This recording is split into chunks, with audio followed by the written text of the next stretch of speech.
पावसाने विश्रांती घेतल्यामुळे राज्यात खरीपांची पिकं धोक्यात। राज्यात 358 तालुक्यांपैकी 225 तालुक्यात सरासरीपेक्षा कमी पाऊस, 130 तालुक्यात 100% अधिकचा पाऊस।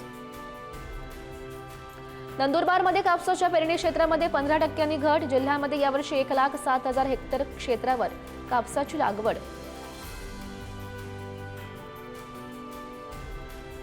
सोलापूर जिल्ह्यातील मोडनिंब बाजारात सध्या टोमॅटोला चांगला दर। दररोज 6,000 क्रेटची आवक, तर 25 ते 30 ट्रक टोमॅटो दिल्ली, गुजरात, राजस्थानसह उत्तर भारतात पाठवला जातोय।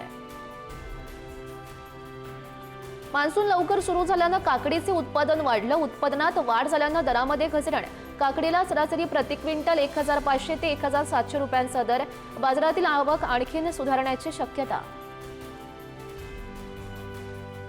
राज्यातील बाजारपेठेत पेरूला चांगला दर। बाजारामध्ये मात्र दर्जेदार पेरूची टंचाई। पेरूला सरासरी 3 ते 5,000 रुपयांचा दर प्राप्त। पेरूची आवक कायम राहण्याची शक्यता। यंदा हळदीचं क्षेत्र 50% वाढलं। देशांतर्गत बाजारपेठेसह परदेशातही हळदीची मागणी वाढली।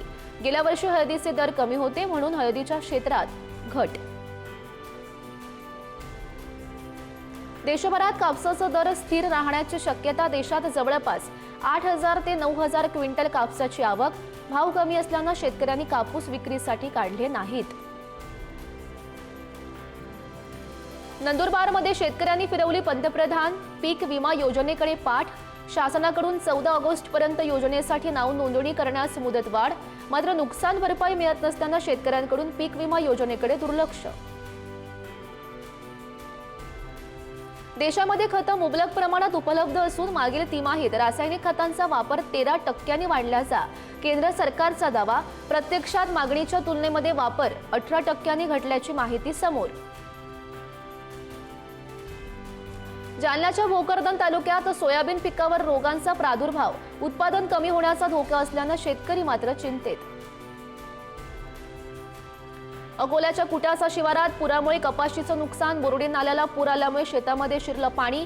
शासनाकडून नुकसान भरपाई मिळावी अशी शेतकऱ्यांची मागणी।